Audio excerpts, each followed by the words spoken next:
Dans le cadre de la mise en œuvre du projet Engager les communautés de la gestion des frontières au Niger, un exercice de simulation de mouvement des populations en situation d'insécurité, c'est un rappel, a été organisé le 14 mars dernier à Myria et Zender par l'Organisation internationale pour la migration OIM avec 170 acteurs dont 150 de Goudou-Maria et 22 Zender. D'où la présente cérémonie de restitution des résultats en présence des acteurs concernés.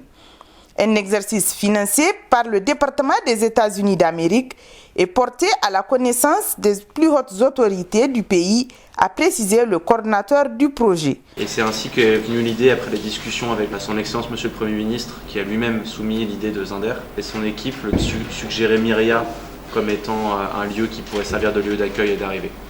Ceci étant dit, cet exercice a demandé plus de 4 mois de préparation,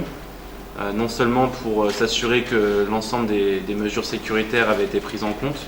et je tiens à vous dire que depuis le premier jour, vos services au niveau central ont été mis au courant et ont été impliqués dans l'écriture même du scénario. Un projet dont le chef sous-bureau OIM Zender explique les objectifs. Le projet Engager les communautés dans la gestion des frontières cherche à promouvoir les bonnes pratiques dans les régions de Zender et de Difa sur les relations entre les communautés et les forces de défense et de sécurité, en particulier dans les communautés frontalières, en s'appuyant également sur l'expertise de l'OIM en matière de participation communautaire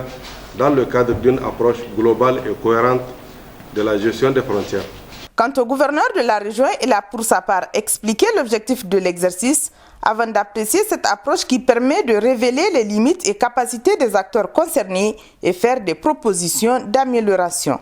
L'objectif recherché à travers cet exercice est de tester la capacité des différents acteurs